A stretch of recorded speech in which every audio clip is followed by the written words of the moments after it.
بالله من الشيطان الرجيم بسم الله الرحمن الرحيم يا أيها الذين آمنوا اتقوا الله وكونوا مع الصادقين صدق الله مولانا العظيم وصدق رسول النبي الكريم আল্লাহ পাকের বান্দা জনাব মুহাম্মদ রাসূলুল্লাহ সাল্লাল্লাহু আলাইহি ওয়াসাল্লামের উম্মতগণ, আল্লাহ পাক রব্বুল আলামিন আপনাকে আমাকে ফিতনা ফাসাদের জমানায় যখন তামাম দুনিয়ার থেকে ইসলাম মুসলমানদেরকে মিটিয়ে দেওয়ার ষড়যন্ত্র চলতেছে, তামাম দুনিয়ার মধ্যে ইসলাম মুসলমান থাকবে কি থাকবে না এই প্রশ্নের সৃষ্টি হয়েছে। যে জমানায় মানুষ নেকের কাজ ছাড়তেছে, গুনার কাজ ধরতেছে, শুধু গুনার কাজ ধরেই না বরং গুনার কাজে প্রতিযোগিতা শুরু করছে, কে কার আগে জাহান্নামে যাবে। সবাই বলি না আউযু বিল্লাহ। যে জমানায় মানুষ নেকের কাজে আশ্চর্য হয়, গুনার কাজে স্বাভাবিক থাকে। নেকের কাজে কি হয়? গুনার কাজে স্বাভাবিক। যে জমানায় মুসলমান ইসলামকে পছন্দ করে না, সবচেয়ে খতরনাক, মুসলমান ইসলামকে পছন্দ করে না, সেই মুহূর্তে আল্লাহ পাক রব্বুল আলামিন আপনাকে আমাকে কোরআন ও হাদিসের মাজলিস, আলেম ওলামা, মোমেন মুত্তাকিন, জাকিরিন শাকিরিনদের গুরুত্বপূর্ণ এক দামি, অনেক দামি মাজলিসে আসার, বসার, বলার, শোনার তৌফিক আল্লাহ পাক দান করছেন। শুকরিয়া তান সবাই বলে আলহামদুলিল্লাহ।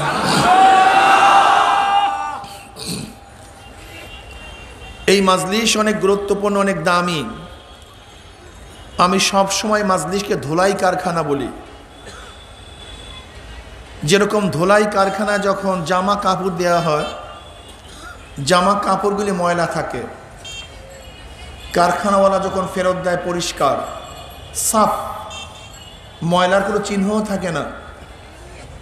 ঠিক মাজলিসে যখন ঢুকছিলাম, আমল নামায় গুনার বহুত ময়লা ছিল, কালি ছিল। মাজলিস থেকে বের হয়ে যাবে, গুনাহ সব সাফ হয়ে যাবে। কি রে ভাই, সুবহানাল্লাহ বললেন না? কিভাবে সাফ হবে? এই যে একবার সুবহানাল্লাহ বলছেন, বলার সাথে সাথে আমল নামায় 1000 নেকি লেখা হয়ে গেছে। 1000 নেকি আমল নামায় ঢুকছে, অন্য দিক থেকে 1000 গুনাহ বের হয়ে গেছে। এমনি তো সাফ হবে। সুবহানাল্লাহ বলবেন না কেন? কারণটা কি? ইমাম বুখারী রাহমাতুল্লাহ আলাইহি তো হাদিসের কিতাবে শেষই করছেন জিকিরের হাদিস দ্বারা। উলামায়ে কেরাম, মুহাদ্দিসিন কেরাম তাকরীর করছেন, আপনারা শুনছেন। ইমাম বুখারী রাহমাতুল্লাহ আলাইহি জিকিরের হাদিস দ্বারা তার কিতাব শেষ করার কারণটা কি? তিনি ইঙ্গিত করতে চান, যা শেষ হবে যিকরুল্লাহ ওয়াজাবাত লাহুল জান্নাহ, যে জিকিরের সাথে দুনিয়ার থেকে বিদায় হয়ে যাবে, জাহান্নাম হারাম, জান্নাত ওয়াজিব হয়ে যাবে। সেই হাদিস কি? وعن أبي هريرة رضي الله تعالى قال قال رسول الله صلى الله عليه وسلم كلمتان حبيبتان إلى الرحمن خفيفتان على اللسان ثقيلتان في الميزان سبحان الله وبحمده سبحان الله العظيم سبحان الله الحمد لله। এই জিকিরের দ্বারা শেষ। এর জন্য সুবহানাল্লাহ, আলহামদুলিল্লাহ মুখ খুলিয়া বলবেন, জবান খুলিয়া বলবেন। ফায়দাটা কি? আপনার আওয়াজ যত গাছপালা, তরুলতা আপনার জিকিরের আওয়াজ শুনবে, কিয়ামতের ময়দানে জাকিরিনের পক্ষে সেই গাছপালা, তরুলতা সাক্ষী দিয়া দিবে। তাহলে এই মাজলিস ধুলাই কারখানা। এই মাজলিসকে কেন্দ্র করে বুখারী শরীফের মধ্যে দীর্ঘ এক রওয়ায়াত আসছে। আল্লাহ পাক ফেরেশতাদের সাথে বিভিন্ন প্রশ্ন এবং জবাব দেওয়ার পরে সিদ্ধান্ত দেন, উশহিদুকুম আন্নী কদ গফারতু লাহুম, ফেরেশতারা সাক্ষী থাক, গোটা মাজলিসের বান্দাদের গুনাহ খাতা আমি সব মাফ করে দিয়েছি। অন্য রওয়ায়াতের মধ্যে আসছে মা মিন কওমিন ইসতামাউ ইয়াসকুল্লাহ তাআলা লা ইউরিদুনা বিযালিকা ইল্লা ওয়াজহাহু ইল্লা নাদাহুম মুনাদিন মিনাস সামাই আন কুমু মাগফুরাল লাকুম কদ বুদ্দিলাস সাইয়্যাতুকুম হাসানাত। বুখারীর রওয়ায়াত শুনাইছি গুনাহ খাতা মাফ, আর এখন যে রওয়ায়াত শুনাইলাম শুধু গুনাহ খাতা মাফই না, যখন জাকিরিন জিকিরের মাজলিস ছাড়তে থাকে একদল আহ্বানকারী ফেরেশতারা আসমান থেকে ডাক দিয়ে বলে জাকিরিন সুসংবাদ শোনো, আল্লাহ পাক রব্বুল আলামিন তোমাদের গুনাহ খাতা সব মাফ করে দিয়েছে। শুধু মাফ করছে তাই নয়, তোমাদের সমস্ত গুনাহকে নেকের দ্বারা পরিবর্তন করে দিয়েছেন। মাজলিস অনেক গুরুত্বপূর্ণ, অনেক দামি। আমার তন ও মন, আমার শরীর এবং মন উভয়টা এখানে রেখে বয়ান শুনতে হবে। শরীর এখানে, মন বাড়িতে, বয়ানে ফায়দা হবে না। শরীর বাড়িতে, মন এখানে লাভ হবে না। একই জায়গায় দোনোটাকে উপস্থিত রাখতে হবে, শরীর উপস্থিত রাখতে হবে, মনটাকেও। আপনি আমার দিকে তাকায় আছেন, আপনার কলবের চক্ষু যেন দোকানের দিকে না থাকে, আপনার কলবের চক্ষু যেন বাড়ির দিকে না থাকে, আপনার কলবের চক্ষু যেন আমার দিকেই থাকে। কথা ঠিক আছে না ভাই? খুব খেয়ালের সাথে বয়ান শোনা চাই। কথাগুলো যদি শরিয়াত সম্মত হয়, কি সম্মত ভাই? গ্রহণ করা চাই। আর শরিয়াতের উল্টা পাল্টা খেলাফ হলে প্রত্যাখ্যান করা চাই। লা তুআতা লি মাখলুকিন ফি মাসিয়াতিল খালিক। কোই ইশকাল নাই, কোন ইখতিলাফ নাই। আমি এই কথা বলবো না, আমার কথা মানতেই হবে, যা বলবো তাই আপনাকে শুনতে হবে না। যতক্ষণ শরিয়াত সম্মত কথা বলবো মানবেন, শরিয়াতের খেলাফ উল্টা বলবো প্রত্যাখ্যান করবেন। ঝামেলা কিসের? ঠিক আছে না ভাই? আমি যে আয়াত শরীফ তেলাওয়াত করেছি এর উপরে ব্যাপক আলোচনা করার সময়ও নাই, এলেমও নাই। দুইটারই অভাব, এলেমেরও অভাব, সময়েরও অভাব। কাজে সংক্ষিপ্ত সময় আলোচনা করব। খুব খেয়ালের সাথে শোনা চাই। প্রশ্ন করলে হা না, ঠিক ঠিক না, জবান খুলিয়া বলা চাই। এরকম মাথা নাড়া হবে না। হা ঠিক, ঠিক না, জবান খুলিয়া। জবান খুলবেন তো কলব খুলবে, জবান বন্ধ কলব বন্ধ হয়ে যাবে। কথা বোঝাতে পারে? আলহামদুলিল্লাহ। এখন একটা দর্শ চলবে, দর্শ ক্লাস। আমি অযোগ্য উস্তাদ আর আপনারা যোগ্য সব ছাত্র। কিছুক্ষণের সময় মানতে হবে, ঠিক আছে না ভাই? উঠা বসা চলাফেরা করা যাবে না। সতর্কতার সাথে কথা শোনা চাই। আল্লাহ আমাদের সবাইকে হেদায়েত দান করেন।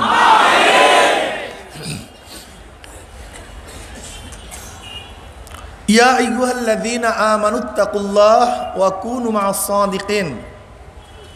হে ঈমানদারেরা, আল্লাহকে ভয় করো। কিভাবে ভয় করবা? সাদিকদের সাথীত্ব গ্রহণ করো।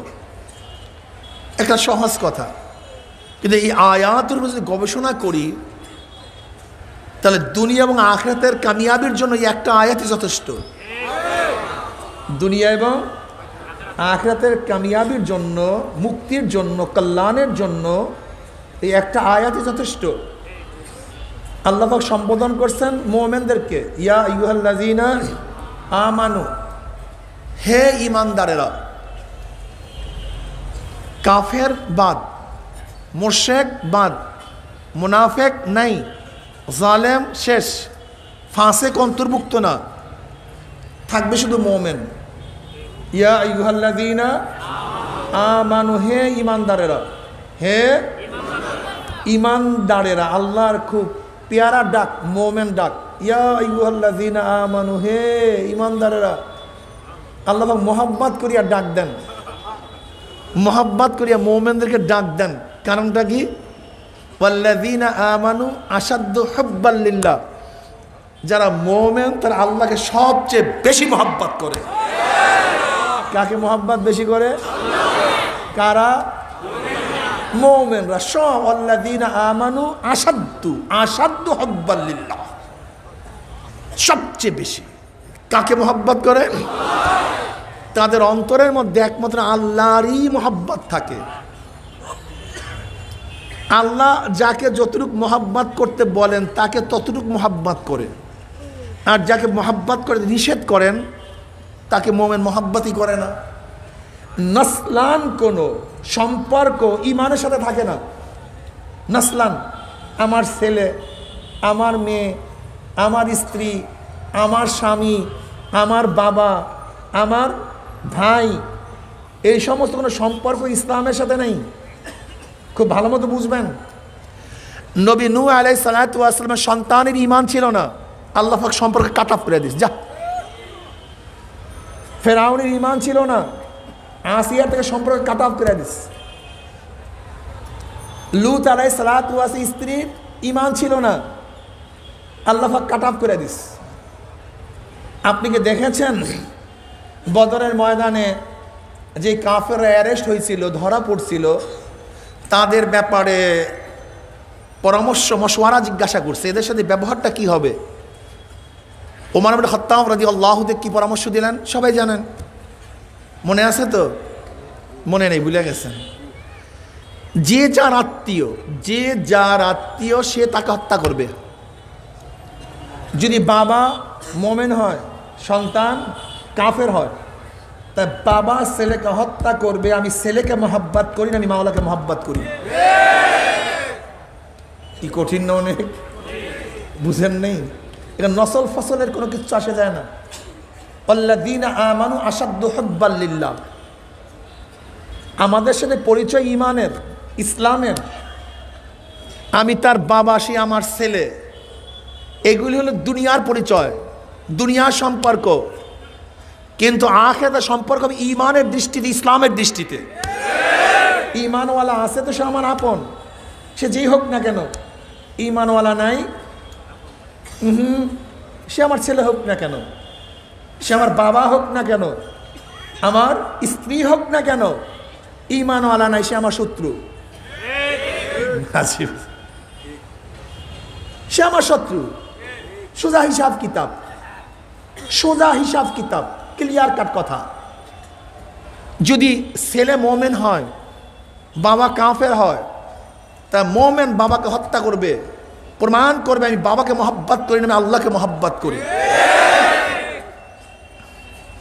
এর প্রমাণ কি? আবু বকর সিদ্দিক রাদিয়াল্লাহু তাআলা আনহুর ছেলে ইসলাম গ্রহণ করার পরে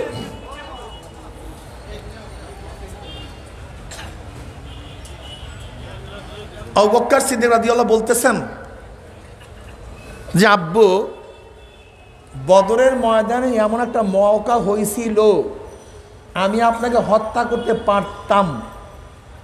আবু বকর রাদিয়াল্লাহু বললেন, করলা না কেন? বলে আপনি আমার বাবা, আপনি আমার, এই কারণে হত্যা করেন? এগুলো হ্যাঁ। আবু বকর সিদ্দিক রাদিয়াল্লাহু বললেন, আল্লাহর কসম, আল্লাহর কসম, তুমি যদি আমার সামনে পড়তা আর আমি চান্স পাইতাম, আমি তোমায় হত্যা করতাম। কেন? তুমি কাফের, তুমি কাফের, তুমি মোমেন না। কি কষ্ট হয় নাকি? খুব কঠিন নাকি?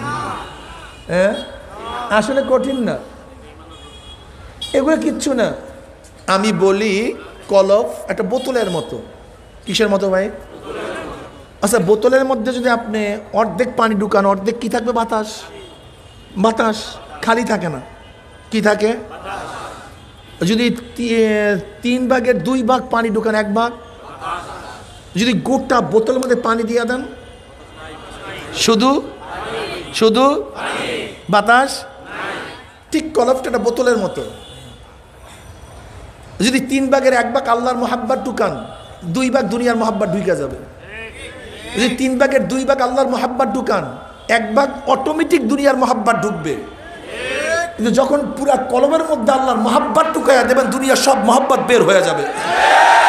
শুধু আল্লাহ।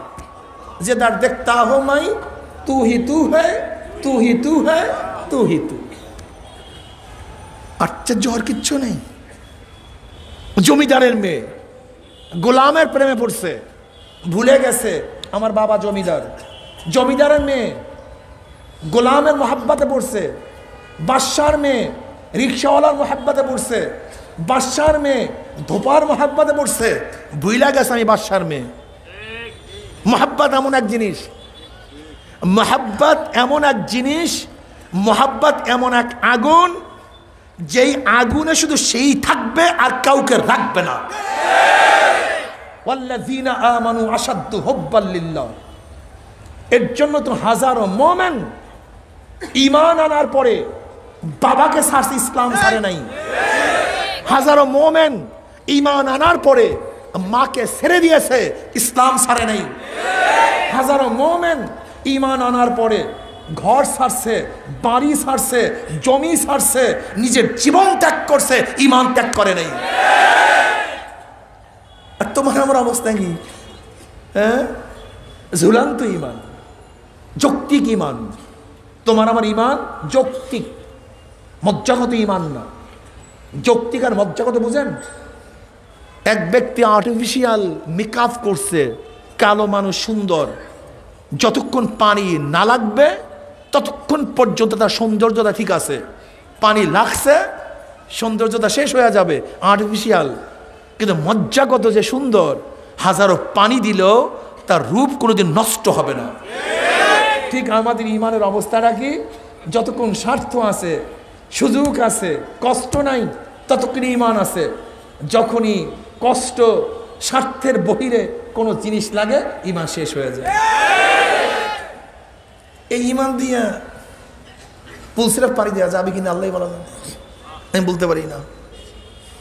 বিশ্বাস করেন আর নাই করেন, ঈমানের ব্যাখ্যা দিলে হাজারো এখানে মানুষ আছে যাদের ঈমান, আরে ভাই আমার অবস্থায় দিকে আসি না, আপনাকে ছাতা বলবো, ঈমানের ব্যাখ্যা তো আমি নিজেই দেখছি আমার অবস্থায় খারাপ। সন্দেহ কি হয়, কি অবস্থা আল্লাহই ভালো জানে। বিশ্বাস হয় না, বিশ্বাস হয় না। আল্লাহ পাক কি বলেন? ওয়ালা তাখাফুহুম ওয়া খাফুনি ইন কুনতুম মুমিনিন। দেখেন তো আয়াতটা কি। এ যুবক বাবার খুব ভালো মতো শুনেন, সব জান্নাতে চলে গেছেন। কিছু কিছু মৌলবী আছে ধরিয়ে খেলে আমাকে জান্নাতে পাঠায় দেয়, সব জান্নাতি, যা তুই যা করো, তুই জান্নাতি, যা তুই যা করো, তোর জন্য জান্নাতুল ফেরদাউস। আর ওই যুবক চিন্তা করছে জান্নাত যেহেতু এত সোজা, আমার আকাম কুকাম করতে অসুবিধা কি? মৌলবী তো আমাকে জান্নাতে পাঠাইয়া দিছে, হাদিয়া দিছে তো আমাকে জান্নাতে পাঠাইয়া দিছে, মাদ্রাসায় টাকা দিছে আমাকে জান্নাতে পাঠাইয়া দিছে। ভাই আমি জান্নাত থেকে বের করতে চাই না, জান্নাত থেকে বের করতে চাই না। জান্নাত আমরা সবাই যাইতে চাই, কি কথা ঠিক না? আল্লাহ পাক মেহেরবানি করলে আমরা সবাই জান্নাতে চলে যাব। কিন্তু আল্লাহ পাক যেগুলি বলছেন, নবী যেগুলি বলছেন, সাহাবারা যা দেখাইছেন, একটু উদাহরণ দিয়ে দেখি না, ভয় পাওয়ার কিচ্ছু নেই। নবী আলাইহিস সালাতু ওয়াস কি বলছেন? যে ব্যক্তি জীবনে একবার ঈমানের সাথে, আল্লাহ কয়বার ভাই? একবার ঈমানের সাথে আল্লাহ বলছে, সে একদিন না একদিন জান্নাতে যাবে, কোনো সন্দেহ নাই ইনশাআল্লাহ। আল্লাহ কবুল করে নাও আমাদের সবাইকে। আল্লাহ পাক কি বল? ওয়ালা তাখাফুহুম ওয়া খাফুনি ইন কুনতুম মুমিনিন। শর্ত, তোমরা তাদেরকে ভয় করিও না, আমাকেই ভয় করো যদি তোমরা মুমিন হয়ে থাকো। তোমরা দারোগাকে ভয় করিও না, ওসিকে না, এসপিকে কথা বলেন, ডিসিকে, চেয়ারম্যানকে, MP, minister, Awami League, BNP, জাতীয় পার্টি, আমেরিকা, রাশিয়া, ওয়ালা তাখাফুহুম, কাউকে না, আখাফুনি, আমাকেই, ইন কুনতুম মুমিনিন, যদি তোমরা মুমিন হয়ে থাকো। এখন দেখুন তো আমরা কাকে ভয় করি? চাকরিকে। এই কথা বললে চাকরি চলে যাবে, এই কথা বললে ব্যবসা নষ্ট হয়ে যাবে, এই কথা বললে পিঠের মধ্যে মার শুরু হয়ে যাবে। বিশ্বাস হয় না? হ্যাঁ, আহা, আল্লাহ কি বলেন? ওয়ালা তাখশাউন নাস ওয়াখশাউনি, ওয়ালা তাখশাউন নাস ওয়াখশাউনি। মানুষকে ভয় করিও না, আমাকেই ভয় করো। এখন আমরা কারে ভয় করি? কোন কি ঈমানের অবস্থা কি বলেন তো, একটু কঠিন না ভাই? আব্দুল্লাহ ইবনে হুযায়ফা রাদিয়াল্লাহু তাআলা আনহু রোমে গেলেন হেরাক্লিয়াসের জমানায়। হেরাক্লিয়াস রোমের সম্রাট। আর আপনারা জানেন রোমের সম্রাট হেরাক্লিয়াস কত শক্তিশালী ছিল। গোটা দুনিয়ার মধ্যে দুইটা পরাশক্তি, রোম পারস্য। যেরকম আমাদের দুনিয়ার মধ্যে দুইটা পরাশক্তি, আমেরিকা রাশিয়া। America Russia. রাশিয়াকে পরাজিত করার পর একমাত্র সুপার পাওয়ার ছিল একসময় আমেরিকা। ওই সময়ও পারস্যকে পরাজিত করার পরে একমাত্র সুপার শক্তি ছিল রোম। সেই রোমের প্রেসিডেন্ট হেরাক্লিয়াস। একদিন আব্দুল্লাহ ইবনে হুযায়ফা রাদিয়াল্লাহু তাআলা সেখানে গেলেন। তাই রোমের সম্রাট সে আহলে কিতাব ছিল, সে জনাবে মুহাম্মদুর রাসূলুল্লাহ সাল্লাল্লাহু আলাইহি ওয়াসাল্লাম আওসাফ সম্পর্কে জানতেন, সাহাবাদের গুণ সম্পর্কে জানতেন। ওনার মনের মধ্যে বারবার আশা যে কিতাবের মধ্যে সাহাবায়ে কেরাম রিদওয়ানুল্লাহি তাআলা আলাইহিম আজমাইনদের যে গুণ সম্পর্কে আমি জেনেছি, আসলেও কি তারা সেই লোক কিনা, এটা খুবই আগ্রহ তার মধ্যে। কি জানছে? যে তারা লুভি না। কি জানছে? তাদের মধ্যে ভয় নাই। কি জানছেন? তাদের মধ্যে ভীতি নাই। কি জানছে? তাদের মধ্যে জীবনের কোনো মায়া নাই। কাজে এই লোকগুলি সেই লোকগুলি কিনা পরীক্ষা করার জন্য উনি আগের থেকে আগ্রহী ছিলেন। এর জন্য গভর্নরদেরকে বলছে যে আমার এরিয়ার মধ্যে কোনো সাহাবী নবীর যে দাবি করছে নবুয়াতি, তার কোনো সাহাবী ঢুকলে আমার কাছে অ্যারেস্ট করে নিয়ে আইসো। আব্দুল্লাহ ইবনে হুযায়ফা রাদিয়াল্লাহু তাআলা আনহু যখন ঢুকলেন, গভর্নর তাকে অ্যারেস্ট করে দলবসহ তার কাছে নিয়ে গেছে। তা রোমের সম্রাটের দরবারে ঢুকতে গেলে গেটের পজিশন এরকম ছিল যে নত হয়ে ঢুকতে হইতো, এছাড়া ঢুকার কোনো কায়দা ছিল না। কিন্তু মুসলমান তো আল্লাহর সামনে ব্যতীত কাউ সামনে মাথা নত করে না, কাউ সামনে না, ঢুকবে কিভাবে?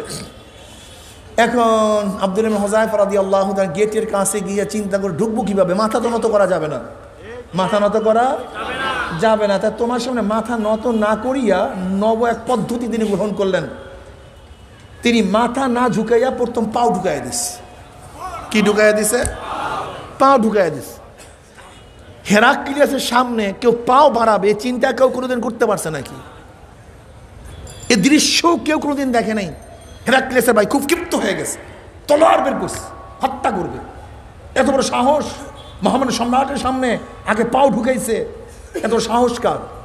কিন্তু হেরাক্লিয়াস তিনি চিন্তা করছে হত্যা করলে তো আর পরীক্ষা হবে না, থামো। কিন্তু আব্দুল্লাহ ইবনে হুযায়ফা রাদিয়াল্লাহু তাআলা অন্তরের মধ্যে কোনো টেনশনই নেই, কিচ্ছু নেই। কে সম্রাট, এইটা কোন দরবার, এটা রাজপ্রসাদ না কি প্রসাদ, এইগুলো টেনশন তার মধ্যে নেই। কারণ তার অন্তরের মধ্যে আমার মাওলার প্রসাদকে এমনভাবে জমা করছে, গোটা দুনিয়ার রাজপ্রসাদ তার অন্তর থেকে দূর হয়ে গেছে, কিচ্ছু নেই। আব্দুল্লাহ ইবনে হুযায়ফা রাদিয়াল্লাহু তাআলা আনহু এখন সরাসরি গিয়ে হেরাক্লিয়াসের পাশের চেয়ারে বসে গেছে। হেরাক্লিয়াসের পাশের চেয়ারে বসার ক্ষমতা কে রাখে? ক্ষিপ্ত হয়ে গেছে। তার ভাই তলোয়ার উন্মুক্ত করছে, বলে থামো, খবরদার, আমি পরীক্ষা করার জন্য আসছি, হত্যা করলে পরীক্ষা হবে না।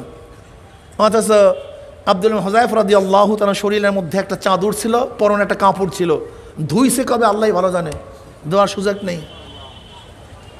মুসলমান পোশাকের কারণে ইজ্জাত আলা হয়নি, মুসলমান বিল্ডিংয়ের কারণে ইজ্জাত আলা হয় নাই, মুসলমান গাড়ির কারণে ইজ্জাত আলা হয় নাই, মুসলমান ক্ষমতার কারণে ইজ্জাত আলা হয় নাই।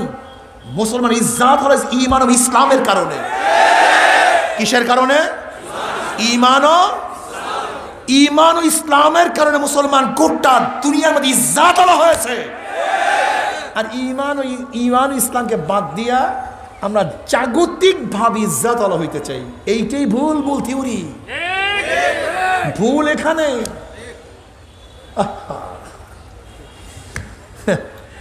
এক দেশ দখল করার পরে মুসলমান তো চাটিয়া খাইতেছে।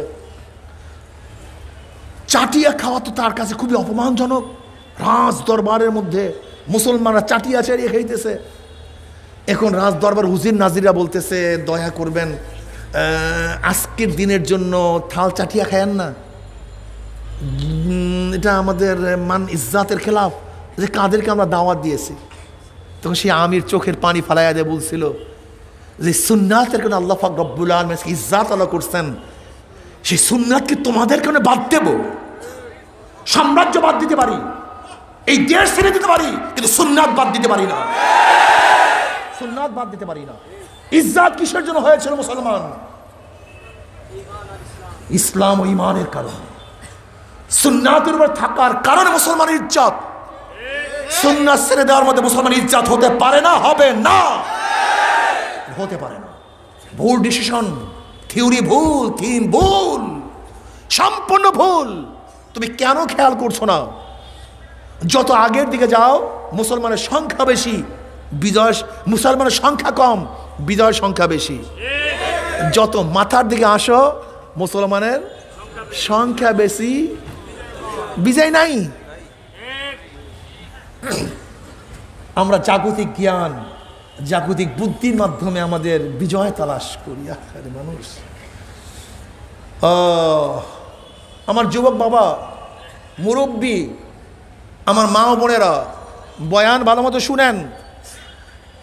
আব্দুল্লাহ ইবনে হুযায়ফা রাদিয়াল্লাহু তাআলা আনহুকে এবার হেরাক্লিয়াস পরীক্ষা করা শুরু করলেন। আব্দুল্লাহ, আমি তোমাকে ডাকছি কেন তুমি জানো? বল না। বলে দেখো, আমি তো একা, আমার সন্তান শুধু একটা মেয়ে, আমি মারা যাব, সাম্রাজ্য কে দেখবে? আমি চাইছি আমার সাম্রাজ্যের অর্ধেক আমি তোমাকে দিয়ে দেব, আমার সাম্রাজ্যের অর্ধেক তোমাকে দিয়ে দেব, শুধু একটা শর্ত, তোমার ইমানটা ছাড়তে হবে। কেউ দেখো, আমি আহলে কিতাব, আমি খ্রিস্টান, তুমি ইমানওয়ালা হলে তো হয় না, তোমার ইমানটা ছাড়তে হবে, আমার সাম্রাজ্যের অর্ধেক আমি তোমাকে দিয়ে দেব। আব্দুল্লাহ ইবনে হুযায়ফা রাদিয়াল্লাহু কি বললেন? হে হেরাক্কাল, যদি গোটা দুনিয়া আমাকে দিয়ে দাও, গোটা দুনিয়ার মধ্যে লাথি মারবো, কিন্তু ইমান আমি ছাড়বো না। তুমি আমি কি করতাম বাবা? হিসাব মিলাও। দেখো, আল্লাহ পাক কালামে পাকের মধ্যে ফরমান, আমিনু কামা আমানান নাস, ইমান আনো যেইভাবে লোকেরা ইমান আনছে। নাসের আগে আলিফ লাম মাহাদে খারিজি, মাহুদি খারিজ কারা? ইমান আনো যেইভাবে সাহাবারা ইমান আনছে।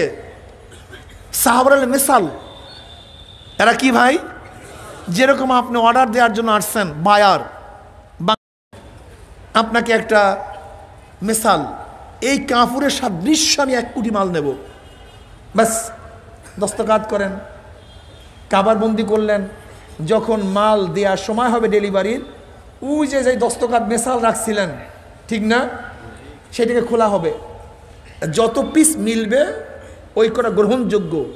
যদি 1 কোটি পিস মিলে 1 কোটি পিস নেওয়া হবে, যদি 1 কোটি পিস না মিলে একটাও নেওয়া হবে না। ঠিক কিয়ামতের ময়দানে আমাদের ইমানের সাথে সাহাবাদের ইমানের টালি করা হবে। যার যার ইমান সাহাবাদের সাথে মেলবে এইটা গ্রহণ করা হবে, আর যাদের ইমান সাহাবাদের সাথে মিলবে না সব প্রত্যাখ্যান করা হবে। এত সহজ মনে করিয়েন না, মাসালা খুব কঠিন। এবার হেরাক্লিয়াস ভিন্ন আর এক লোক দেখানো শুরু করছে। দেখো আব্দুল্লাহ, আমার একটা শুধু মেয়ে, সুন্দরী, সুশ্রী, আকর্ষণীয়, রমণী, আমি তোমার কাছে বিবাহ দিতে চাই। এখন সাম্রাজ্যের অর্ধেক, আর আমি মারা যাওয়ার পরে গোটা সাম্রাজ্যের মালিক তুমি হয়ে যাবা, আর সুন্দরী সুশ্রী মেয়েও পাবা। শুধু স্বার্থ কি? ঈমান ছাড়তে হবে। আব্দুল্লাহ ইবনে হুযায়ফা রাদিয়াল্লাহু বললেন, হেরাক্লিয়াস শোনো, যদি গোটা দুনিয়ার সুন্দরী মেয়েদেরকে আমাকে দেয়া হয়, কিন্তু সমস্ত মেয়েদেরকে ত্যাগ করব, কিন্তু ঈমান ত্যাগ করব না।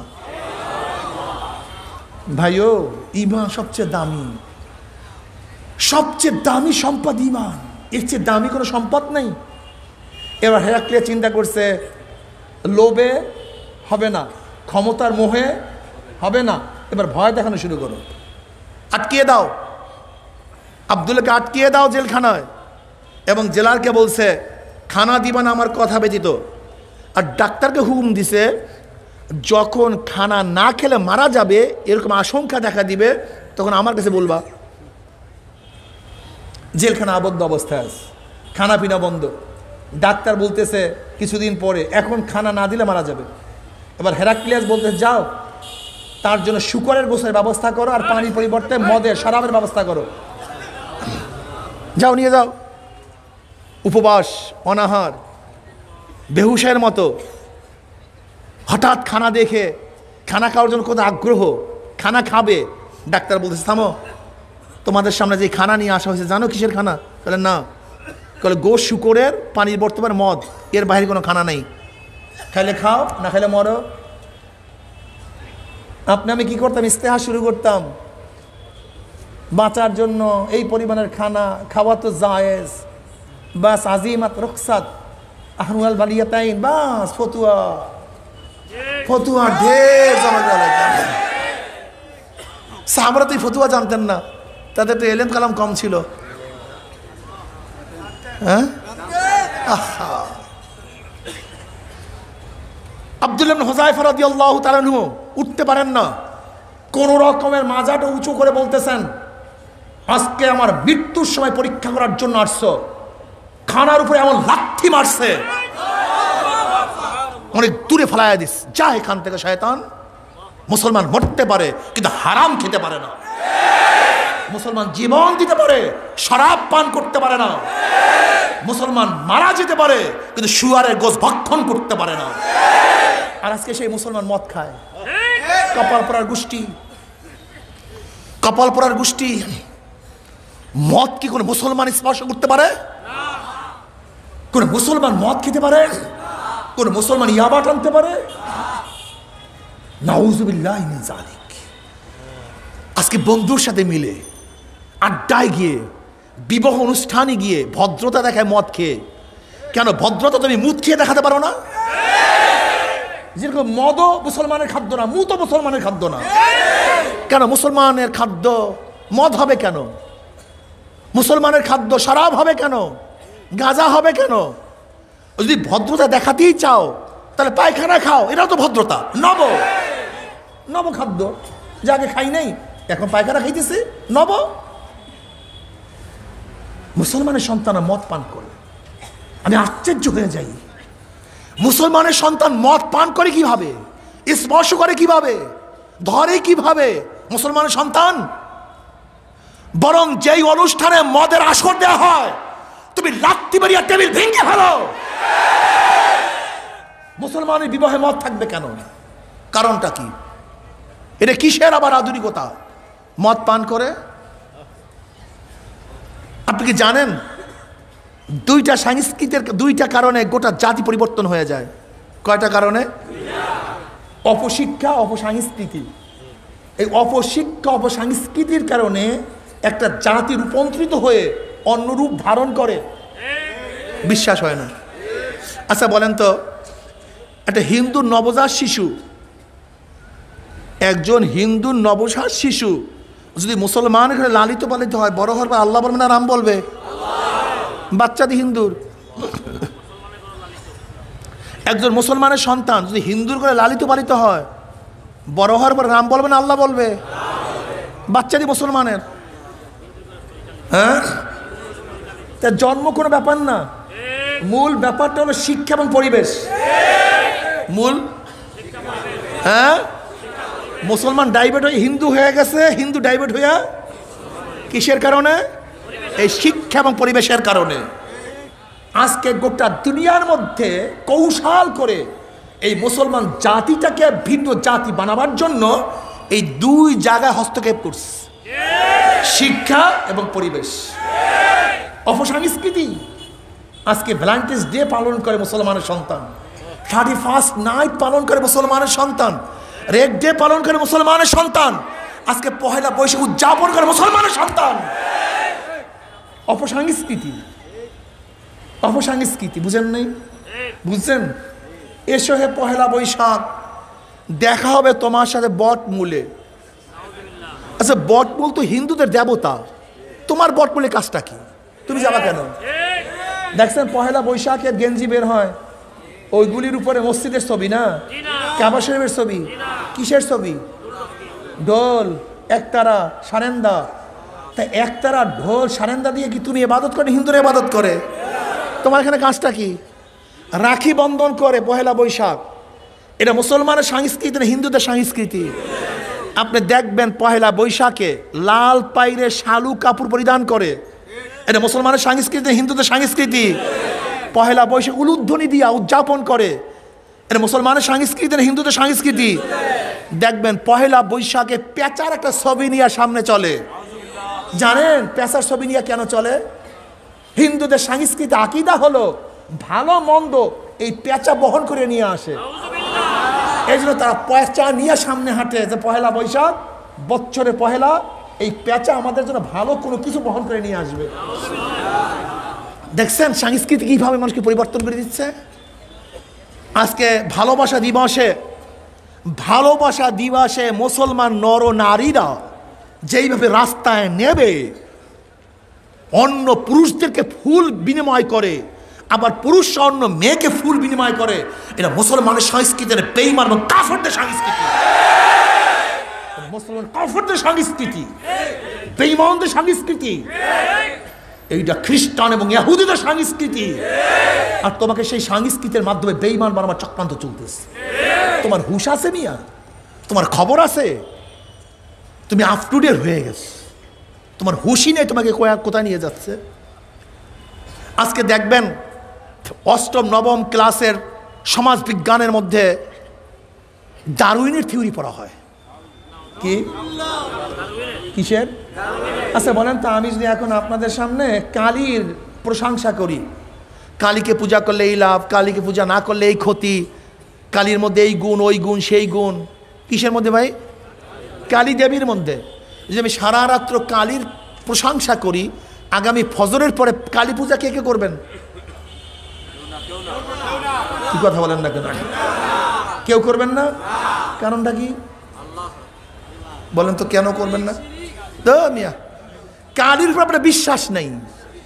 কি নাই কালীর উপরে? বরং কালীর উপরে যতই আমি প্রশংসা করবো, আপনি মিডুর মিডে হাসবেন, মিসকে মিসকে হাসবেন, যে হুজুর কি বলতেছে, কালী এটা মিথ্যা কথা। কি নাই? তাই মূল কি? বিশ্বাস। মূল কি? ঠিক তদ্রূপ আজকে সমাজ বিজ্ঞানের মধ্যে ডারউইনের থিওরির মধ্যে কি পড়ানো হচ্ছে জানেন?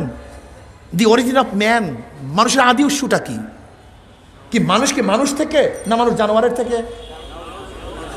হ্যাঁ, মানুষ আদিকে। কিন্তু ডারউইন কি বলতেছে? ব্যাস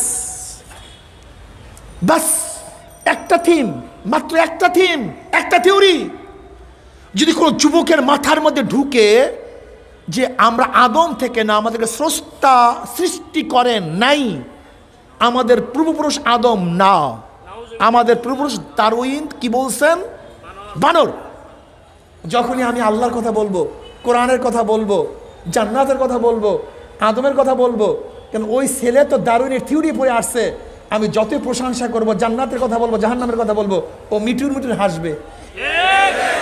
দেখছো মৌলবী কি বিজ্ঞান পড়ছে? মৌলবী কি জানে বিজ্ঞান কি জিনিস? ও কি বিবর্তনবাদ সম্পর্কে মৌলবী জানে? দি অরিজিন অফ ম্যান, মানুষের আদি উৎস কি ও কি জানে মৌলবী? এই মৌলবীরা কোথার থেকে কোরআন হাদিস নিয়ে টাইসা এই জান্নাতের লোক দেখায়া, জাহান্নামের ভয়টয় দেখায়া, এই পকেট ভরার এই কৌশল করতেছে মৌলবী। অধিকাংশ ছেলেদের মাথার মধ্যে এই থিম ঢুকা আছে। অধিকাংশ ছেলের মধ্যে আপনি জানেন সংশয়বাদ। এখানে যারা আছেন এর অধিকাংশ সংশয়বাদ। সংশয়বাদ বুঝেন? সন্দেহ, আসলে কোরআন সত্য কি সত্য না, আসলে নবী মোহাম্মদ কি বলছে, আসলে কবরের মধ্যে আযাব হবে, এটা কি বলে না বলে, এটা কি আসলে জান্নাত আছে কি নাই, ভাই জাহান্নাম, ভাই সংশয়বাদ, সংশয়, সন্দেহ অধিকাংশ মানুষের মধ্যে। এইগুলো অপশিক্ষার মাধ্যমে তোমার আমার অন্তরের মধ্যে সূক্ষ্মভাবে এমনভাবে ঢুকায়া দিছে যে যখনই কোরআন হাদিসের কথা বলি, তখনই ওই ডারউইনের থিওরির কথা মনে পড়ে যে অষ্টম নবমে পড়ে আসছিলাম যে মানুষের আদি উৎস হলো বানর, আর হুজুররা বলতেছে এর জন্য তো হাজারো মুসলমানের জন্ম হওয়া সন্তান আজকে আল্লাহকে আল্লাহ বলে না, বরং আল্লাহকে অস্বীকার করে। এই যে কবির চৌধুরী, প্রফেসর কবির চৌধুরী, তার বাবা তো একজন আলেম, সে নাস্তিক কেন? আজকে তসলিমা নাসরিন নামটা তো কত সুন্দর, লেকিন সে নাস্তিক কেন? আজকে জাফর ইকবল, মুসলমানের জন্ম হয়েছে, নাস্তিক কেন?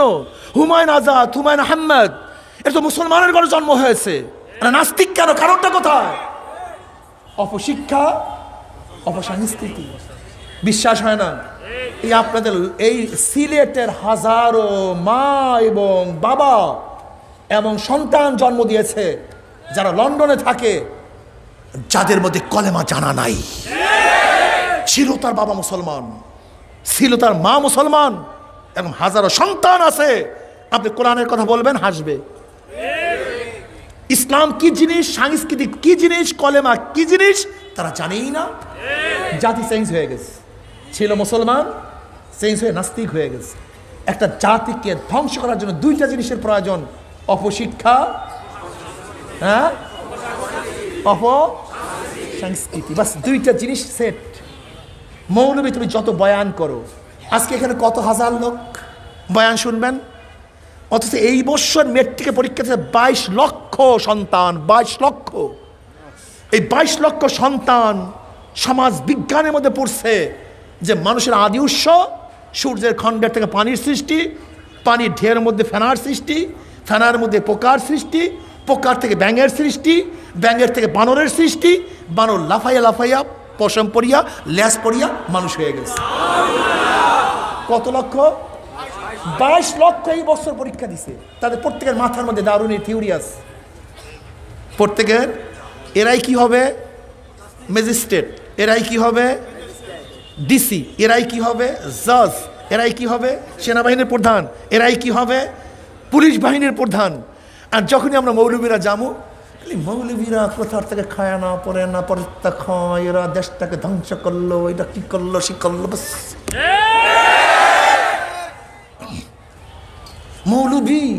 মৌলবীকে দেখলে আমার মাথাটা খারাপ হয়ে যায়। একটু মাহফিলের লোকজন দেখলেই মনে হয় যে আমরা কত লোক, কত আমাদের। রাস্তায় নামিয়া দেখেন কয়জন লোক আপনাদের, অফিস গিয়া দেখেন কতজন লোক আপনাদের। বাংলাদেশটা চালায় মাত্র 1800 লোক। কত লোক? 1800 লোক একটা বাংলাদেশটা চালায়। সেখানে গিয়া দেখেন আপনার কতজন লোক। আনোয়ার করিম সাহেব বর্তমানে মন্ত্রী পরিষদের সচিব, সেটি কি বলেছেন? আমাকে মাত্র 10টা লোক দেন, মাত্র 10টা লোক দেন, আমি বাংলাদেশ সোজা করে দেই। মাত্র 10টা লোক পায় না আনোয়ার করিম সাহেব। দাড়িওয়ালা লোকটা খুবই ভালো, দিনদার। আনোয়ার করিম সাহেব মন্ত্রী পরিষদের সচিব, সে কি বলছিলেন? তোমরা ঘুষটা খেয়ে পায়খানা খাও। এটা আনোয়ার করিম সাহেবের কথা। সে বলেছে আমাকে মাত্র 10টা লোক দাও। 10টা লোক সে পাচ্ছে না।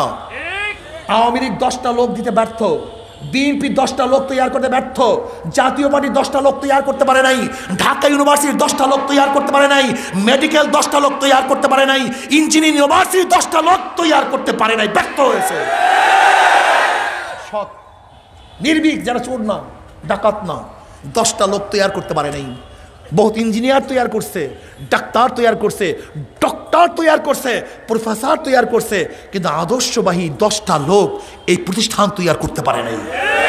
কিন্তু জনাবে মুহাম্মদ রাসূলুল্লাহ সাল্লাল্লাহু আলাইহি ওয়াসাল্লাম যে আদর্শ নীতি দিয়ে গেছেন, শুধু 10টা নয়, 10 কোটি লোক তৈরি করছে, যাদের সামনে গোটা দুনিয়া দিয়ে দিলেও একটা হারাম তারা খাবে না।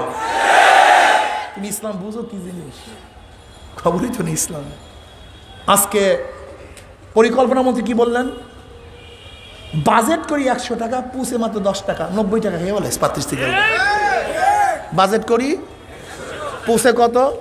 মাত্র 10 টাকা, আর সব পথে শেষ। আদর্শ নাই, নীতি নাই। দুদক দিয়ে কোনোদিন দুর্নীতি দমন করা যাবে না যতক্ষণ পর্যন্ত মাওলার ভয় অন্তরে না আসবে। কোনো দুদক থেকে কাজ হবে না, কোনো কাজ হবে না। ইসলাম কি জিনিস জানো? অনেকেই বলে হুজুর আপনারা কি করছেন দেশের জন্য? বাট আমরা যা করছি তোদের 14 গোষ্ঠী 1000 বছর পর্যন্ত তা করতে পারবে না। তাহলে কেন? কারণটা কি?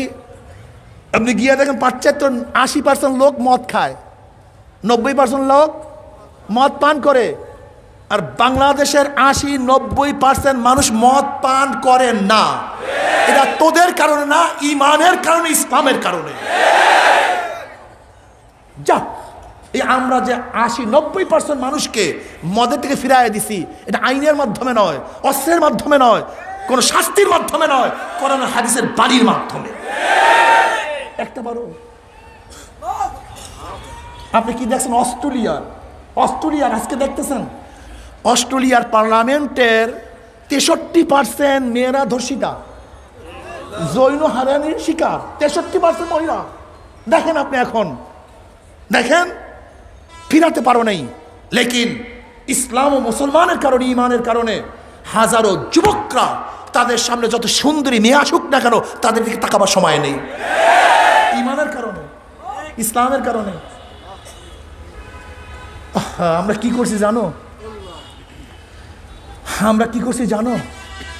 আজকে হাজারো যুবকদেরকে চুরির থেকে ফিরাইয়া দিচ্ছে, হাজারো যুবকদের অস্ত্রকে ফালাইয়া দিচ্ছে, হাজারো যুবকরা মদের বোতল ভেঙ্গে তারা আমার মাওলার জিকির শুরু করিয়া দিচ্ছে।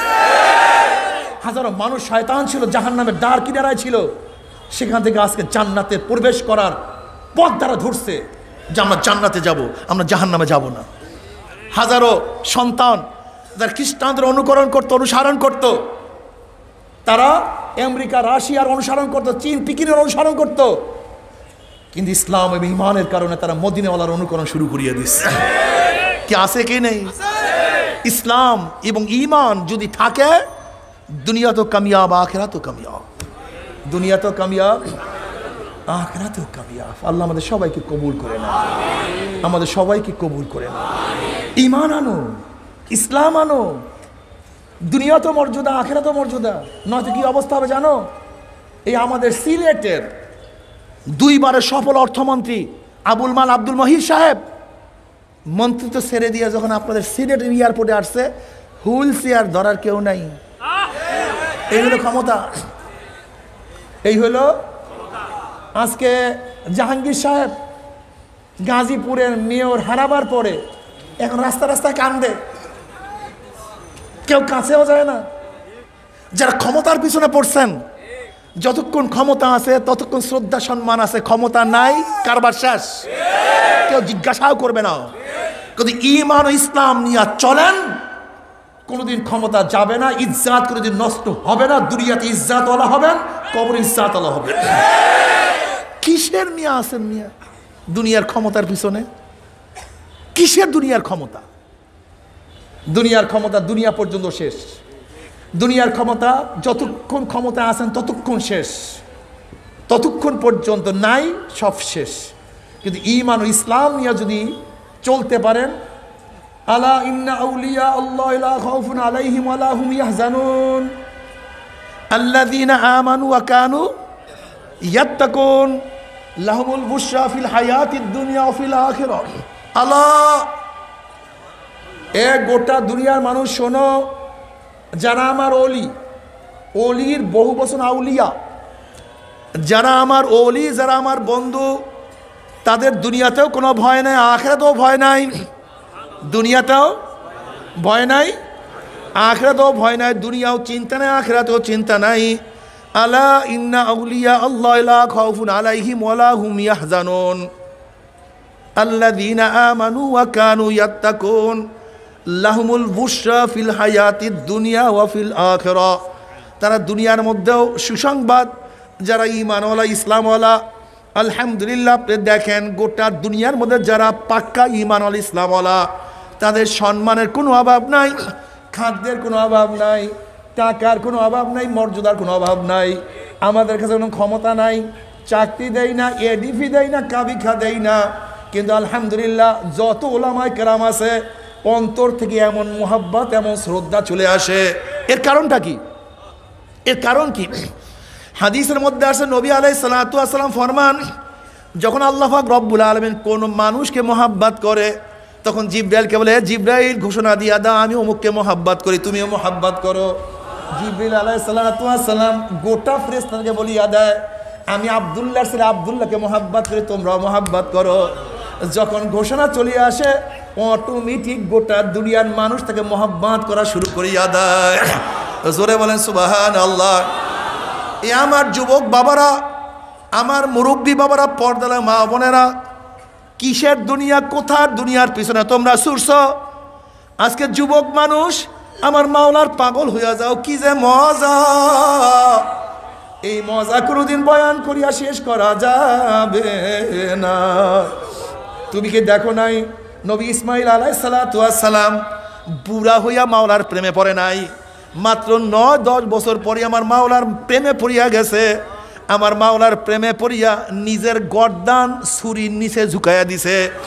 আমি মাওলাকেই মোহাব্বত করি, আমার জীবনকে আমি মোহাব্বত করি না। আল্লাহ তুমি কবুল করিয়া নাও। আলী রাদিয়াল্লাহু তাআলা আনহু ছোট্ট বয়সী আমার মাওলার পাগল, তুমি কেন পারবা না? আব্দুল্লাহ ইবনে আব্বাস রাদিয়াল্লাহু তাআলা আনহু ছোট বয়সে আমার মাওলার পাগল, তুমি কেন পারবা না? আব্দুল্লাহ ইবনে ওমর তো আবার ছোট বয়সে আমার মাওলার পাগল, তুমি কেন পারবা না? হযরত মুআইয়াজ রাদিয়াল্লাহু তাআলা আনহুমা ছোট বয়সে আমার মাওলার জন্য এমন পাগল হয়ে গেছে, ইয়া নবী আল্লাহ যুদ্ধে যাব। যুদ্ধে যাওয়ার বয়স হয় না, কি করব? আফরা বলতেছি, ইয়া নবী আল্লাহ, আমার সন্তান যুদ্ধের মধ্যে তলার উঁচা করার শক্তি হয় নাই, ঢাল ধরার শক্তি হয় নাই, ঘোড়ায় চড়ার এখনো শক্তি হয় নাই, কিন্তু যখনই আপনার উপরে কোনো আঘাত আসবে আপনি তাকে ঢাল হিসেবে ব্যবহার করবেন। শোনো, খুব ভালো মতো বুঝো, মুসলমানের সন্তান, তোমরা তো মুসলমানের সন্তান না বিদায়ী। কলে নামাজ পড়ে না কেন? বলে ছেলেটা সন্তান, ছেলেটা ছোট্ট। কলে বয়স কত? কলে 30। মুসলমানের সন্তান 30 বছর এখনো সে বড় হয় নাই। আসলে মুসলমানের সন্তান ছোট বয়সেই বড় হয়ে যায়, আর বেঈমানের সন্তানরা 30 বছরেও বড় হয় না। তুমি কি দেখো নাই হযরত মুআইয়াজ রাদিয়াল্লাহু তাআলা আনহুমা অল্প বয়সী আমার মাওলার পাগল হয়ে গেছে। হযরত মুহাম্মদ বিন কাসিম রাহমাতুল্লাহ আলাইহি মাত্র 17 বছর বয়সে সিন্ধু দখল করিয়া ফেলাইছে। দেখছো কত বছর? মাত্র 17 বছর বয়সে সিন্ধু দখল করিয়া ফেলাইছে। আর বর্তমান জমানায় মুসলমানের সন্তান 17 বছরে নাকি বড়ই হয় না, বেঈমানের সন্তান বড় হয় না, কিন্তু মুসলমানের সন্তান তো বাঘের সন্তান। বাঘের সন্তান জন্মগতই বাঘ হয়, সিংহের সন্তান জন্মগতই সিংহ হয়, আর বেঈমানের সন্তান জন্মগতই বেঈমান হয়ে যায়। জোরে বলেন নাউযুবিল্লাহ। এ আমার যুবক বাবারা, এ আমার মুরব্বী বাবারা, এ আমার পর্দার মা ও বোনেরা, হযরত আফরা রাদিয়াল্লাহু তাআলা আনহা যদি দ্বীনের জন্য, ইসলামের জন্য তার সন্তানদেরকে দ্বীনের জন্য, ইসলামের জন্য দান করতে পারে, তোমার সন্তান কেন নামাজ পড়বে না? তোমার সন্তান কেন দাড়ি রাখবে না? তোমার সন্তান কেন মাওলার পথ ধরবে না? এ আমার মা বোনেরা, কেন তুমি কি করছো ইসলামের জন্য?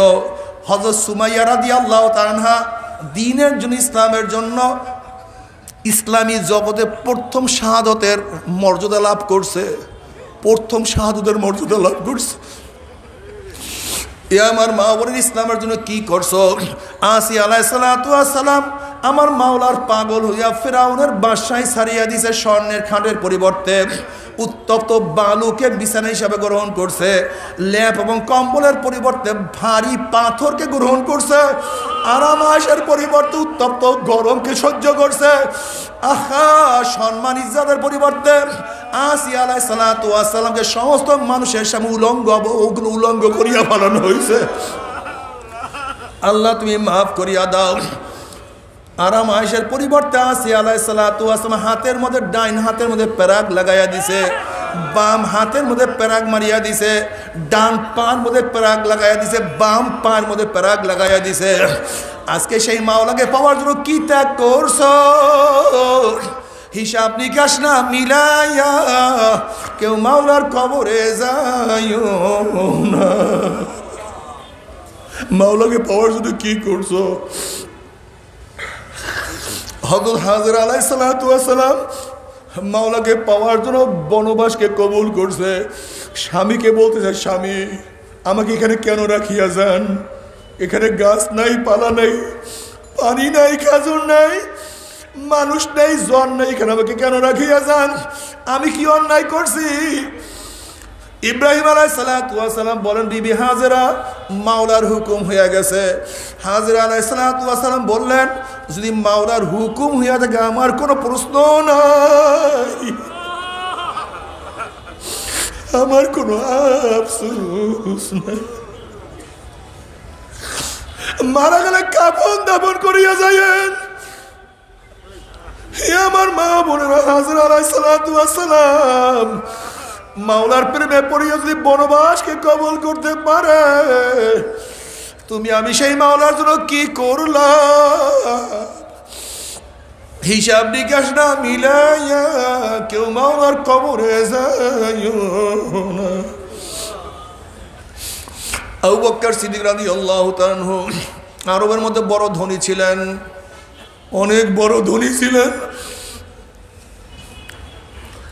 কিন্তু দান করতে করতে একটা পয়সার মালিক তিনি ছিলেন না। আল্লাহ আল্লাহ আল্লাহ, তুই আমাদের সবাইকে মাফ করিয়া দাও।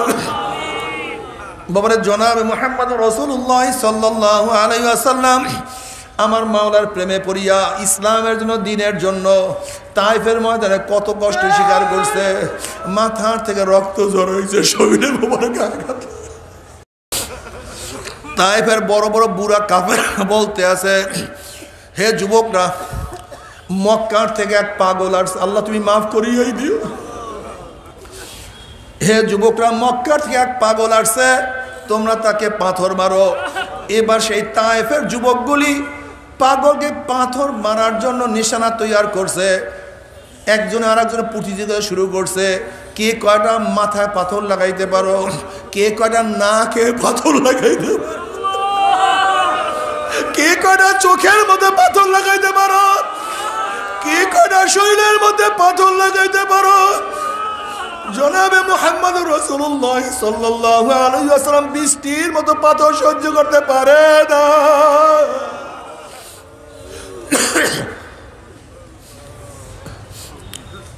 আরে আল্লাহ তুই মাফ করিয়ে দে।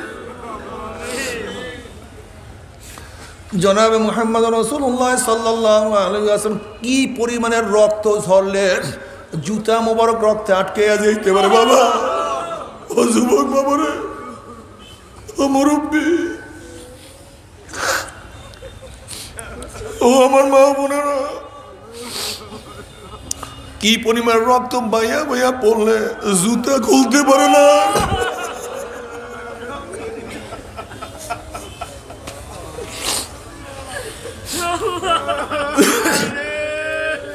বাবারা, সেই নবীর সামনে কোন মুখে চেহারা দেখাবো? আজকে তোমার সামনে আমার সামনে ইসলাম বিলীন হয়ে যাইতে আছে।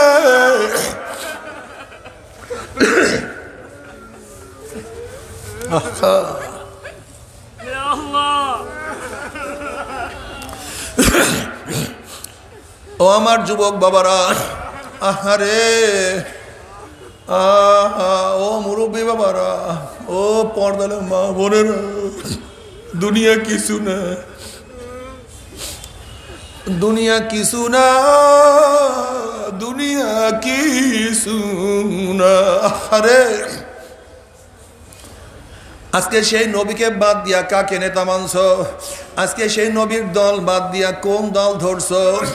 আজকে সেই নবীর আদর্শ নীতিকে বাদ দিয়া কোন শয়তানদের নীতি আদর্শ ধরছ? ও নেমো খারাম, ও নেমো খারাম, ও নেমো খারাম।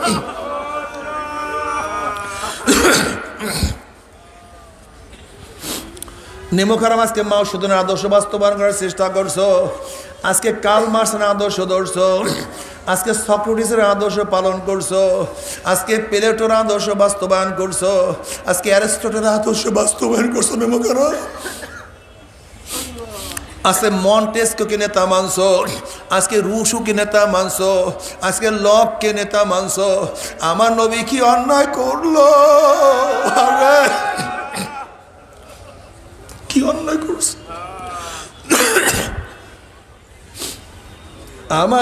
আমার নবীকে নেতা মানতে পার না। আল্লাহ তুমি আমাদের সবাইকে মাফ করিয়া দাও। নেমকারাম শোনো, শুনায়া রাখি। আনাস ইবনে মালিক রাদিয়াল্লাহু ফরমান, নবী আলাইহিস সালাতু ওয়াস সালামের সাথে নামাজ পড়ার পরে নামলাম। অমনি এক সাহাবী প্রশ্ন করছে, ইয়া নবী আল্লাহ, ইয়া রাসূলুল্লাহ, কিয়ামত কবে হবে? নবী আলাইহিস সালাতু ওয়াস সালাম বললেন, কিয়ামতের খবর না, কিয়ামতের কি জোগাড় করছো, কি প্রস্তুতি গ্রহণ করছো? তখন সাহাবী বললেন, ইয়া নবী আল্লাহ, ইয়া রাসূলুল্লাহ, কোনো প্রস্তুতি গ্রহণ করতে পারি নাই, কোনো কিছুই জোগাড় করতে পারি নাই। আমার ঢের নামাজ নাই, আমার ঢের রোজা নাই, নেকের কোনো পাহাড় আমার কাছে নাই। তবে একটা জিনিস প্রস্তুতি গ্রহণ করছি, আল্লাহ আল্লাহ রসুলকে মোহাব্বত করি, তোমাকে নেতা মানছি। অমনি নবী আলাইহিস সালাতু ওয়াস সালাম বললেন, আল মারউ মা মান আহাব্বা ওয়া লাহু মা কাতাসাবা। দুনিয়া যে যাকে নেতা মানবে, যারা কার্ল মার্কসকে নেতা মানবে, মাও জেদুনকে নেতা মানবে, আব্রাহাম লিঙ্কনকে নেতা মানবে, যারা জিয়াউর রহমানকে নেতা মানবে, এরশাদ সাহেবকে নেতা মানবে, শেখ সাহেবকে নেতা মানবে, যারা মিজার জলিলকে নেতা মানবে, দুনিয়ার মধ্যে যে যাকে নেতা মানবে, কিয়ামতের ময়দানে নেতারা সামনে থাকবে, অনুসারীরা তার পিছনে যাবে। নেতারা যেখানে যাবে, অনুসারীরা সেখানেই চলে যাবে। আর যারা জনাবে মুহাম্মদ রাসূলুল্লাহ সাল্লাল্লাহু আলাইহি ওয়াসাল্লামকে নেতা মানবে, উলামায়ে কেরামকে নেতা মানবে, কিয়ামতের মধ্যে আল্লাহর হাবিব আমাদের সামনে থাকবে, উলামায়ে কেরাম আমাদের সামনে থাকবে। আল্লাহর রাসূল এবং উলামায়ে কেরাম যেখানে যাবে, আমরাও সেখানে চলে যাব ইনশাআল্লাহ। আল্লাহ তুমি কবুল করিয়া নাও। নারায়ে তাকবীর। আমরা সবাই নবীর সেনা, আমরা সবাই রসুল সেনা। আমার নেতা তোমার নেতা। আলহামদুলিল্লাহ, আলহামদুলিল্লাহ। ও কপাল পরে এই স্লোগান দিতে পারো না, এই স্লোগান তোমরা দিতে পারো না। আমরা সবাই মুজিব সেনা, ভয় করি না বুলেট বোমা। আমরা সবাই জিয়ার সেনা, ভয় করি না বুলেট বোমা। আমরা সবাই এরশাদ সেনা, ভয় করি না বুলেট বোমা। ও কপাল পোড়া, তোমার মুখের এই স্লোগান কেন আসে না? আমরা সবাই নবীর সেনা, ভয় করি না বুলেট বোমা। আমরা সবাই নবীর সেনা, ভয় করি না বুলেট বোমা। আমরা সবাই রসুল সেনা। জোরে স্লোগান দাও, আমরা সবাই নবীর সেনা,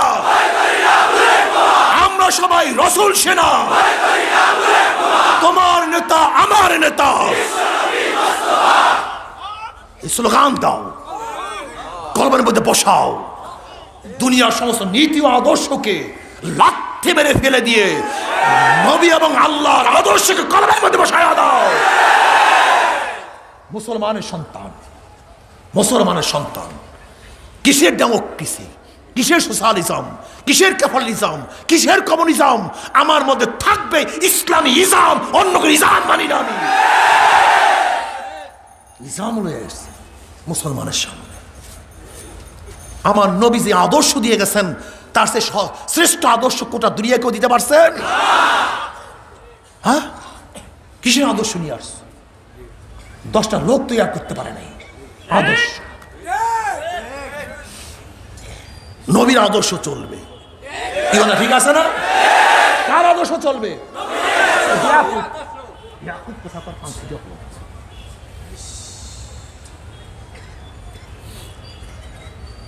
কার আদর্শ চলবে? কার আদর্শ মানছো তোমরা? হ্যাঁ, চরমনাই বাদ দাও, ঠুক মারো চরমনাইয়ের উপরে, বাদ দাও তোমার চরমনাই। চরমনাই যাওয়ার কোনো দরকার নাই, চরমনাই ফেরার কোনো দরকার নাই, চরমনাই দল করার দরকার নাই। কিন্তু আজকে থেকে নবীর দল করবো, ফেরবো না ইনশাআল্লাহ।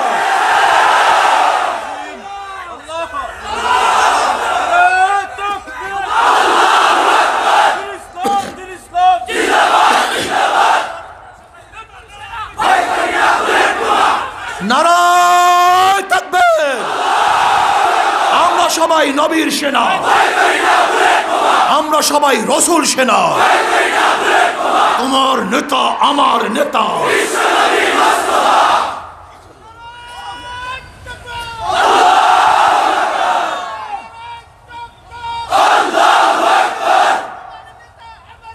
বিশ্বনবী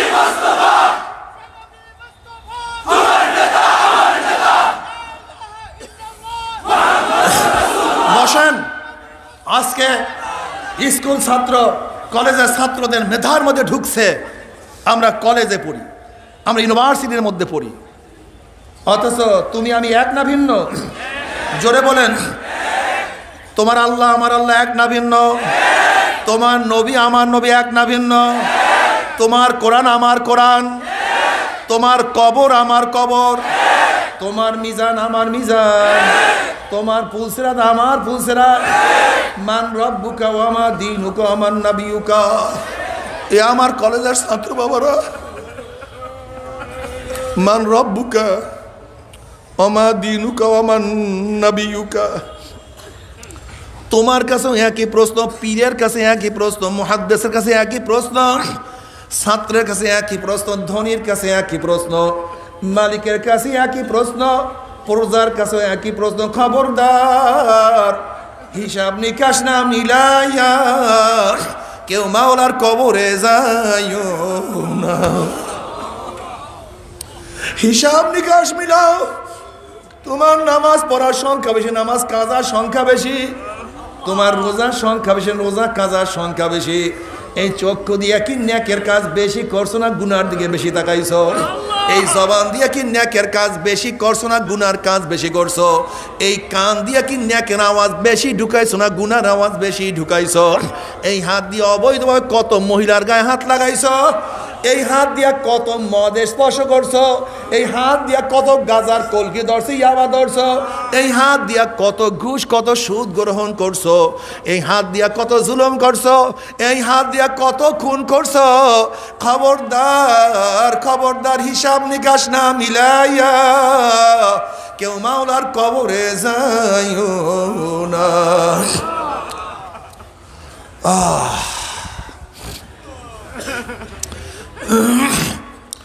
যদি হিসাব নিকাশ না মিলে মাওলার কবরে যাও, জনাবে মুহাম্মদ রাসূলুল্লাহ সাল্লাল্লাহু আলাইহি ওয়াসাল্লামের রওজার সাথে সুরাক হইয়া যাবে, রাস্তা হইয়া যাবে, বিশাল রাস্তা। ফেরেশতারা প্রসম্মান হাজার রজুল, চেনো ওই ব্যক্তিকে? দেখো তো ওই ব্যক্তিকে চেনো নাকি? নাফরমান দেখবে, নবীর মাথার সাথে নাফরমানের মাথার মিল নাই, নাফরমানের চেহারার সাথে আমার নবীর চেহারার মিল নাই, নাফরমানের আদর্শের সাথে আমার নবীর আদর্শের মিল নাই, নাফরমানের নীতির সাথে আমার নবীর মিল নাই, নাফরমানের দলের সাথে আমার নবীর দলের মিল নাই, নাফরমানের সাথে তার নেতার কোনো মিল নাই। তখন নাফরমান আমার নবীকে চিনতে পারবে না। নাফরমান বলবে হা হা লাদরি, হা হা লাদরি, ওনার সাথে আমার কোনো পরিচয় নাই, আমি ওনাকে চিনি না, ওনাকে আমি চিনি না। অমনি আমার মাওলার ডাক দিলে, কাজা বাহাদুল্লাহ, আমার দুশ্মন মিথ্যা কথা বলছে, এ কবরের মাটি কি করো, চাপ দে। অমনি কবরের দুই পাশের মাটি এত জোরে চাপ মারবে, চাপের চলে এক পাজরের হাঁটি আর এক পাজরে লাগাইয়া ফলে আল্লাহ মাফ করিয়াই দে, এ সাপ জড়াইয়া ধর। অমনি 99টা সাপ আসিয়া প্যাঁচ মারবে, এ ফ্রেসে আগুন ধরাইয়া দে। অমনি কবরটা হফরাতুম মিন হুফারাইন নার, জাহান্নামের কুয়া হইয়া যাবে। বাবা সহ্য করতে পারবি? ওই আযাব তো কেউ সহ্য করতে পারবো না। আল্লাহ, আল্লাহ তুই আমাদের সবাইকে মাফ করিয়া দাও। কিন্তু যখনই যুবকদের কাছে মুমিন মুসলমান যুবকদের প্রশ্ন করবে, ফেরেশতা থেকে বলবে, ফেরেশতা শোন, ওনার প্রেমে পড়িয়া মাথার থেকে টুপি নামাই নাই, ওনার প্রেমে পড়িয়া দাড়ির মধ্যে পোষ লাগাই নাই, ওনার প্রেমে পড়িয়া লম্বা জামা গাড় থেকে নামাই নাই, ওনার প্রেমে পড়ে ওনার দল বাদ দিয়ে অন্য দল করি নাই, ওনাকে ছাড়া গোটা দুনিয়ার কাউকে নেতা মানি নাই। ও যে আমার নবী জনাব মুহাম্মদ রাসূলুল্লাহ সাল্লাল্লাহু আলাইহি ওয়াসাল্লাম। অমনি আমার মাওলা ডাক দিয়ে সাদাকা আব্দি, আমার বান্দা সত্য কথা বলছে। ও আফরিসুল ফরাশা মিনাল জান্নাহ ওয়াল বিসু মিনাল জান্নাহ, এই ফেরেশতার বান্দা বান্দির গার মধ্যে জান্নাতের পোশাক লাগাইয়া দে, জান্নাতের বিছানা বিছায়া দে, জান্নাতের নাজ নিয়ামতের দ্বারা গোটা কবরটাকে ভরিয়া দে। বাবারে কি যে মজা হবে, আমার মাওলা ছাড়া তো কেউ বলতে পারে না। আল্লাহ তুমি কবুল করিয়া নাও। এরপরে কিয়ামতের ময়দান, কিসের কিয়ামতের ময়দান, কিসের মিজান, মুমিনদের কোনো হুঁশ থাকবে না। আল্লাহ পাক কালামে পাকের মধ্যে ফরমান, ইয়ামা লা ইউখজিল্লাহুন নাবিয়্যা ওয়াল্লাযীনা আমানু মা নূরুহুম ইয়াসআ বাইনা আইদিহিম ওয়া বিআইমানিহিম। কিয়ামতের ময়দান আল্লাহ পাকের মুমিন বান্দা বান্দে উঠবে। কিসের কিয়ামতের ময়দান, কিসের মিজান, তাদের কোনো হুঁশ থাকবে না, বরং তাদের ডাইনে নূর, বামে নূর, সামনে নূর, পিছনে নূর, নূরের মধ্যে দৌড়ার মাওলাই কই, আমার মাওলাই কই, আল্লাহ তুই কবুল করিয়া নাও। কিন্তু নাফরমানদের সামনে শুধু অন্ধকার আর অন্ধকার আর অন্ধকার। আল্লাহ তুমি মাফ করিয়া দাও। আমার যুবক বাবারা, মুরব্বী বাবারা, পর্দা মা বোনেরা, কিয়ামতের ময়দানে জনাবে মুহাম্মদুর রাসূলুল্লাহ সাল্লাল্লাহু আলাইহি ওয়াসাল্লাম ডাকবে, আমার উম্মতরায় আমি তোদেরকে এক পেয়ালা হাউজে কাউসারের পানি পান করাইয়া দেব। যে ব্যক্তি এক পেয়ালা হাউজে কাউসারের পানি পান করবে 50,000 বছরের মধ্যে আর পানির পেশা লাগবে না। সমস্ত উম্মত যাবে, যারা আমার নবীকে দুনিয়াতে মানছে তারা তো গেটের মধ্যে ঢুকিয়া যাবে। আল্লাহ তাদের মধ্যে আমাদেরকে শরীক করিও।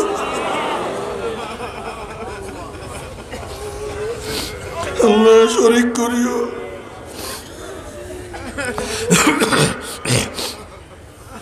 সবচেয়ে মজার ব্যাপার হলো নবী আলাইহিস সালাতু ওয়াস সালাম নিজের হাতে হাউজে কাউসারের পানি পান করে দেবে।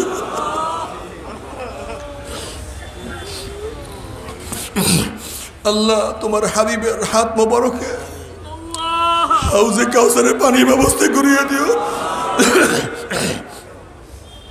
ওই গেটের মধ্যে ঢুকতে পারলি সমস্ত আপদ বিবাদ শেষ হয়ে যাবে। কিন্তু হঠাৎ করিয়া একদলকে ফেরেশতারা আটকে বলাইবে।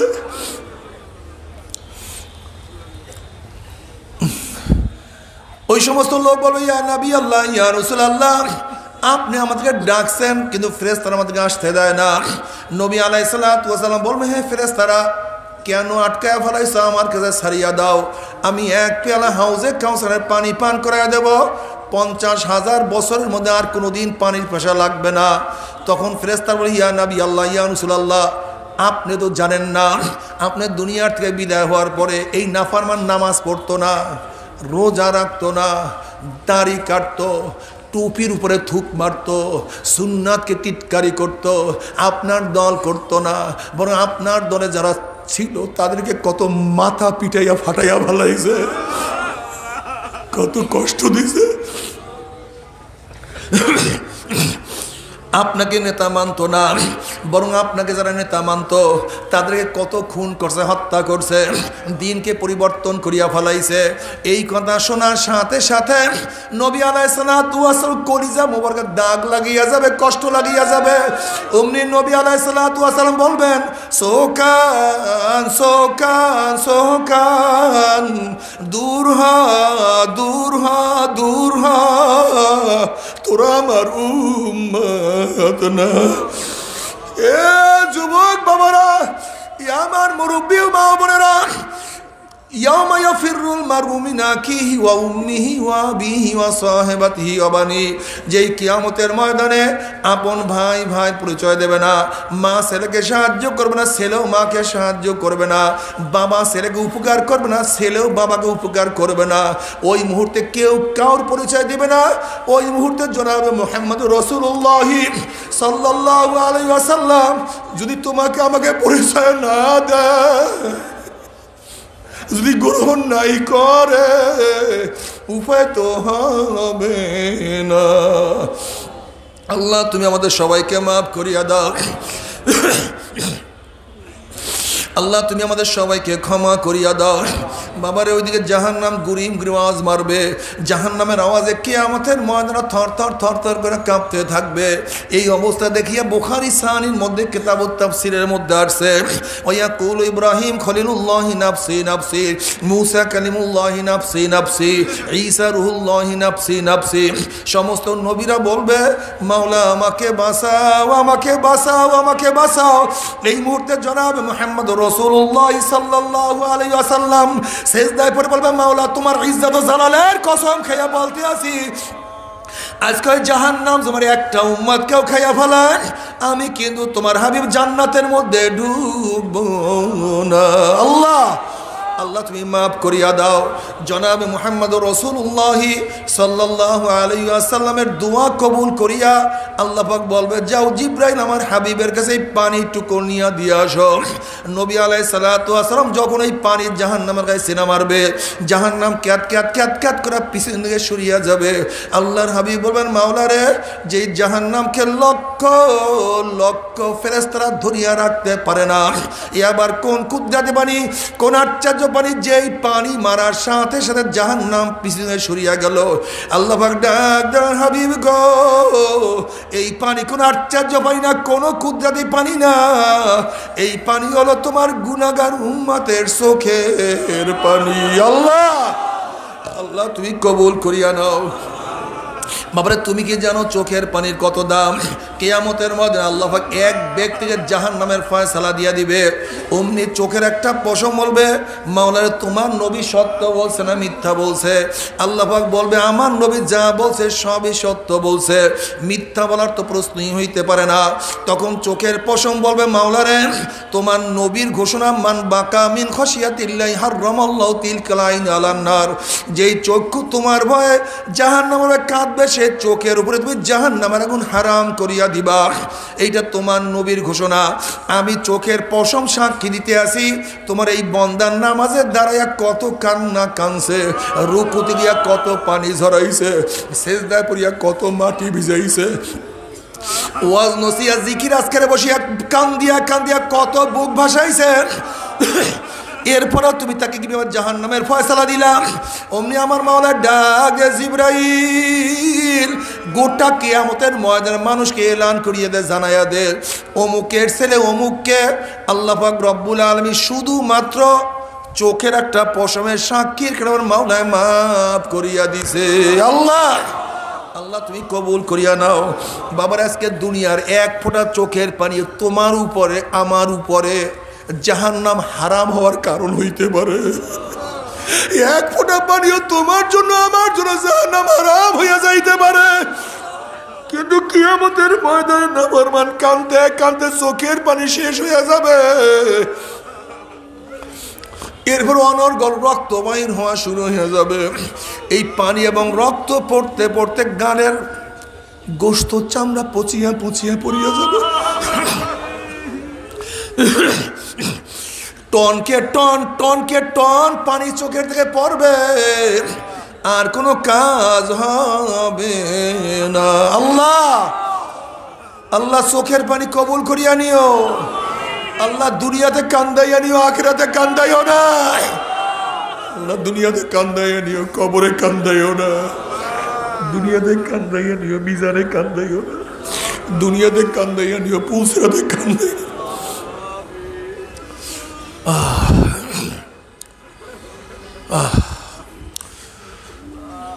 এরপর আল্লাহ কাউকে জান্নাত কাউকে জাহান্নাম দিয়া দিবে।